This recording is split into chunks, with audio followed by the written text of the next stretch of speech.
We thought we were lost. We had no idea something out there already knew exactly where we were. Hey guys, welcome back to the channel. If you're new here, hi. I am so glad you are here.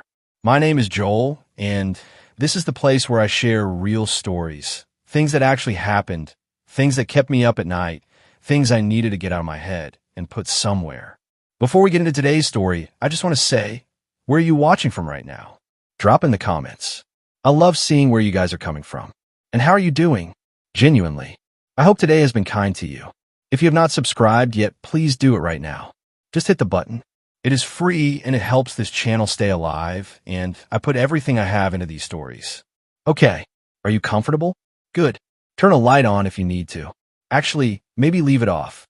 Here we go. This is the story of what happened to me and my two friends on a hiking trail that should not exist. It started the way most bad ideas start, with three guys, a long weekend, and someone saying the words, "I found this place online. It looks incredible." That someone was my friend Marcus. Marcus was the kind of person who planned everything 6 weeks in advance, and then somehow still managed to get us into situations that felt completely unplanned. He was organized chaos in human body, and I say that with love, because Marcus was my best friend since we were 11 years old. The third person in our group was Danny. Danny was quieter than both of us. He was the one who always packed extra water and checked the weather twice and said things like, "Are we sure about this?" He was the voice of reason, and we spent a lot of time not listening to him. It was late June. We drove out to a state forest about 3 hours from a city. Marcus had found a trail through a hiking forum, one of those old-style internet boards where people post about hidden gems and off-the-beaten-path routes. The post was from several years back. It described a loop trail through old-growth forest that apparently had incredible views from a ridge about 4 miles in. No official signage. No Park Service listing. Just a trailhead marked by a cluster of white birch trees near a gravel pull-off on a county road. We found the pull-off without too much trouble. The birch trees were there, pale and peeling, standing in a group like they were waiting for us. There was no sign.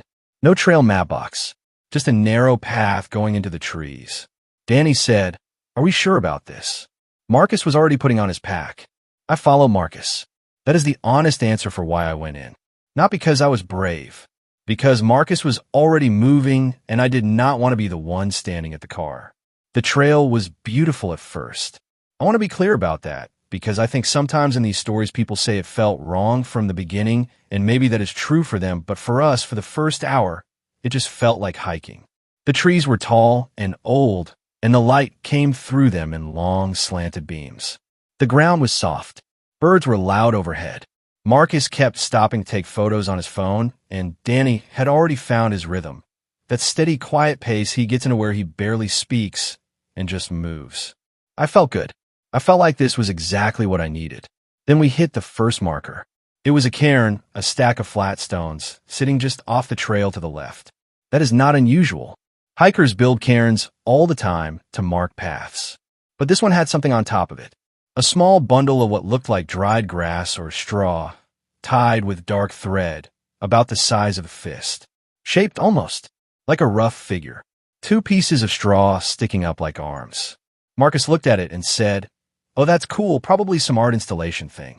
Danny looked at it and said nothing, but I saw him look back at it twice after he passed. We kept going. The trail narrowed. The trees got older, bigger, their roots lifting out of the ground in thick, twisted ropes. The bird song had thinned out. I noticed that, but I didn't say anything because I didn't want to be the person who said it out loud and made it real. About 2 miles and we found the second cairn. Same thing. Same bundle on top. Same rough shape with the 2 arms pointing up.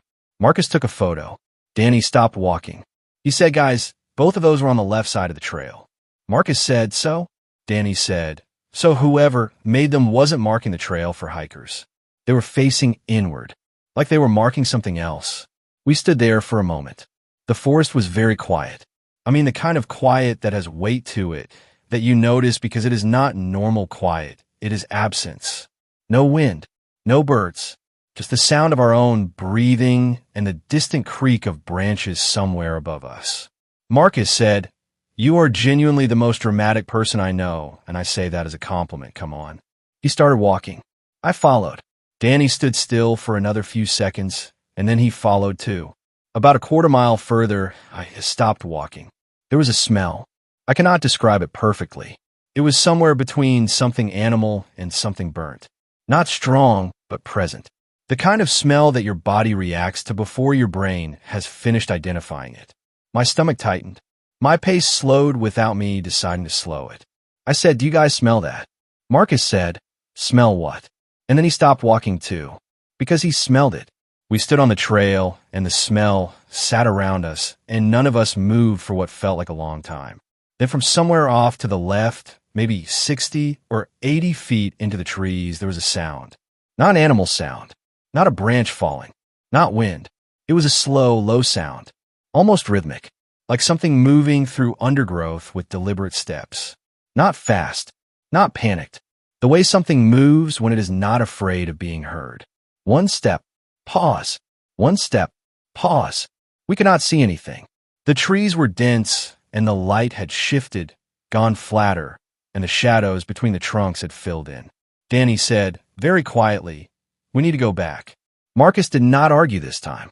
We turned around on the trail, and as we turned, I looked back over my shoulder in the direction the sound had come from. I could not see anything, but I had the absolute certain feeling that something could see me. We started walking back, quickly at first, then faster, none of us saying anything, the trail seeming longer going back than it had coming in, the trees pressing closer on both sides, until finally the birch cluster appeared ahead of us, and we broke out onto the gravel, pulled off, and stood in the open air and just breathed. We didn't say much on the walk back to the car. We didn't have to. We all knew something was in those trees. We all knew it had been watching us, and not one of us could explain what it was or why it had not followed us out. That last part bothered me most of all, because things that mean no harm don't stay hidden. I know what you're thinking. You're thinking, "Joel, why did you go back?" And I understand. I would think the same thing. But here is what you have to understand about the days after that hike. We drove home.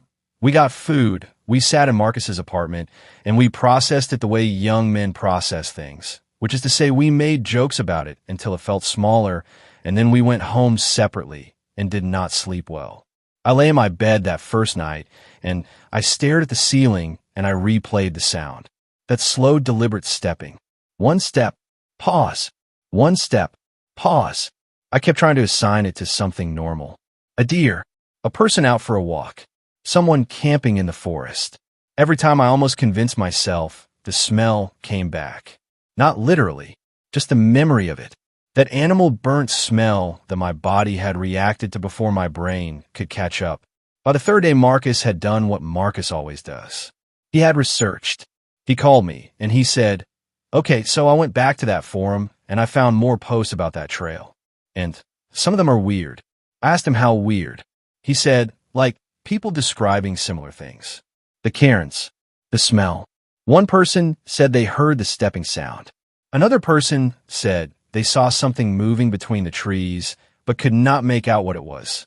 And one post, older than the rest, said the trail does not appear on any official Forest Service map for that county.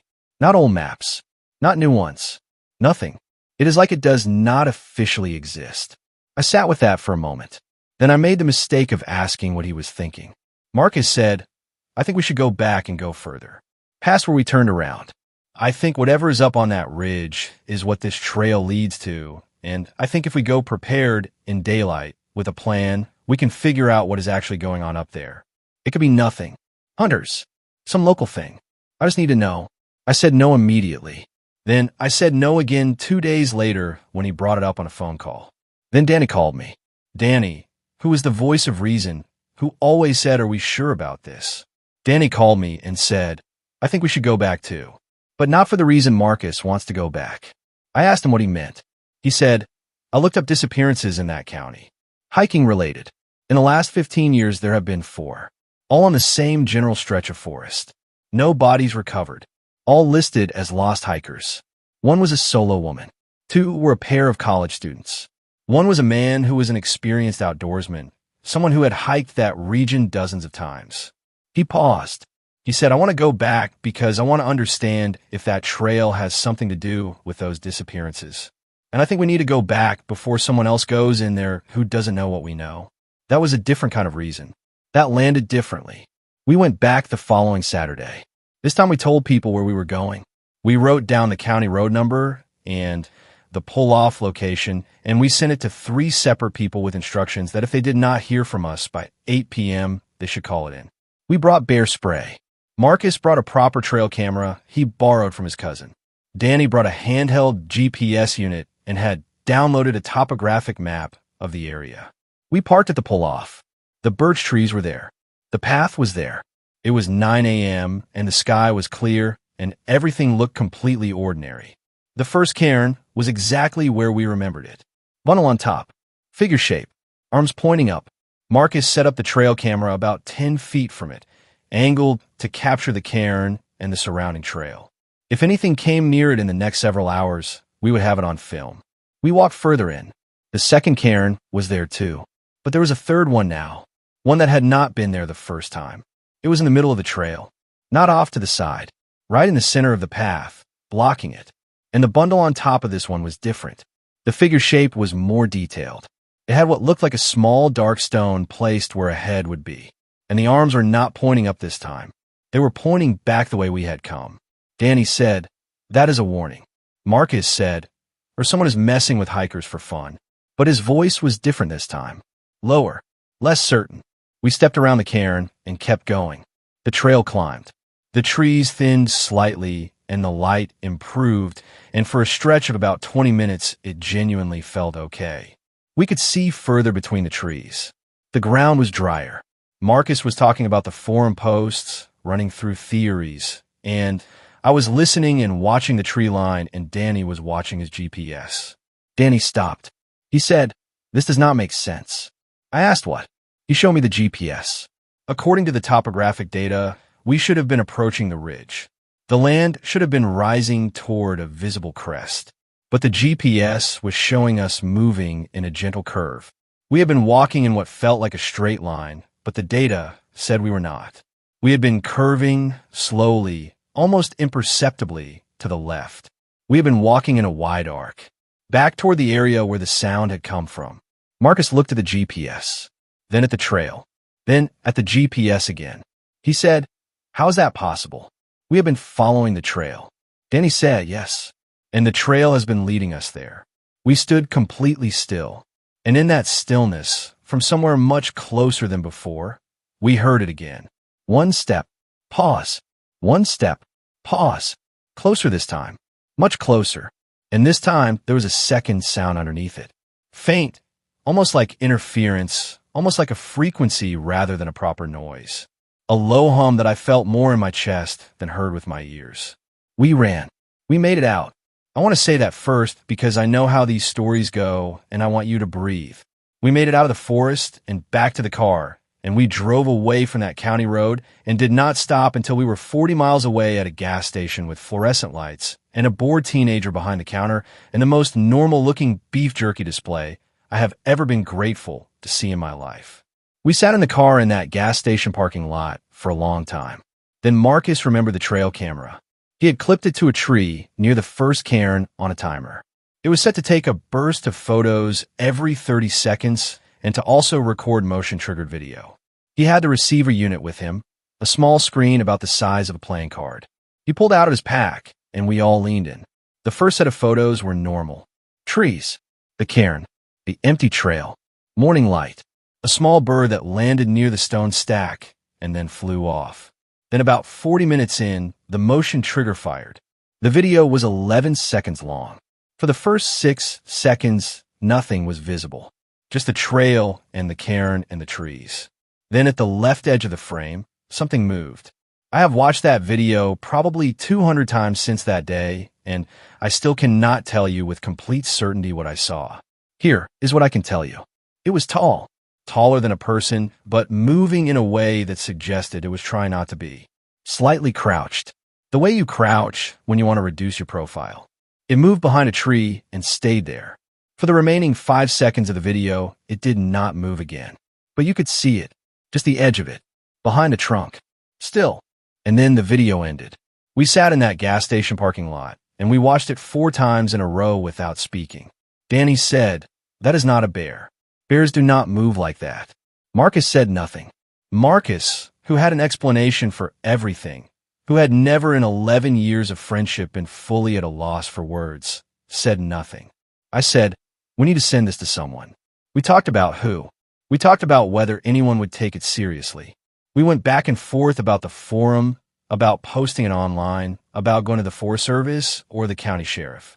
Marcus said if we posted it online, it would get picked apart and labeled a hoax within 24 hours regardless of what it actually showed. Danny said the Forest Service would either dismiss it or would get buried in a report somewhere. We agreed on one thing. We sent copies of the video to each of our 3 emergency contacts. The people we had texted the location to. We told them to keep it. We told them if anything ever happened to any of us, they should take it to someone. Then Marcus did something I did not expect. He pulled up the hiking forum and found the original post about the trail. He made an account. He replied to it. He wrote, "We went in twice. Something is in those trees. It is not an animal.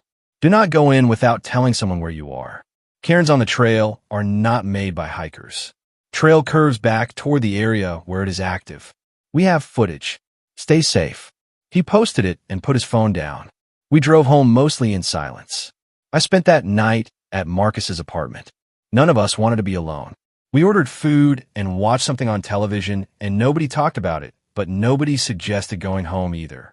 I fell asleep on his couch at around 2 a.m. When I woke up at 6 a.m., Marcus was sitting at his kitchen table with his laptop open. I asked him what he was doing. He turned the screen toward me. Someone had replied to his forum post.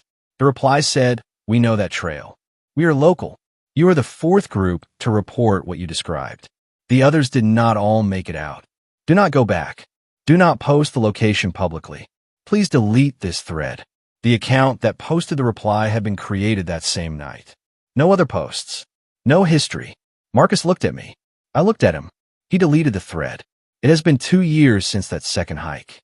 I want to walk you through what we have managed to piece together since then, because I think it matters. I think the full picture, even incomplete, is important to share. First, Danny spent about 3 months after the hike pulling public records on the 4 disappearances he had found. Hikers lost in that county forest over 15 years. He filed Freedom of Information requests for the search and rescue reports. 2 of them came through. The reports were mostly routine. Search grids, weather conditions, volunteer hours logged, evidence collected. But in both reports, there was a small detail that had not made it into any news coverage. In both cases, search teams found cairns during the search. Cairns that were not there on previous recorded hikes of the same area. In one report, a search team member had noted the cairns and described them as possibly made by the missing person to mark their path. In the other report, someone had noted them and written, in what seemed like an attempt to be thorough, that the cairns were unusual in that they appeared along multiple divergent paths, as if marking several routes rather than one, which would be inconsistent with a single hiker trying to leave a trail of markers. Multiple divergent paths, like something was marking territory, or marking options. I sat with that for a long time. Second, Marcus, about 4 months in, found an academic paper. Not through the forum. Through a completely separate search he was doing on landscape and geographic anomalies in old-growth forest regions. The paper was written by a geography professor, and it discussed something called induced path drift, the tendency of unmarked trails in dense forest to shift over time due to a combination of animal movement, water drainage, root growth, and human foot traffic.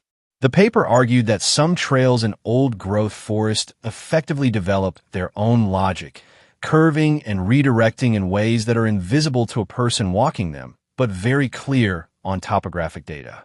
It was a scientific paper about exactly what Danny's GPS had shown us. But here's the thing about that paper that kept me awake. The author had a footnote. In it, he referenced several case studies where induced path drift had been documented in areas that also had above average rates of hiker disappearance. He did not draw a direct connection. He was careful not to, but he noted it. And 2 of his case study regions were in the same general part of the country as our forest. He was an academic. He was careful with language. But he had noticed something, and he had put it in a footnote, because a footnote is where you put the thing you cannot fully explain but cannot honestly leave out. I tracked down his university email. I sent him a message. I described what we had experienced without going into the video or the more extreme details.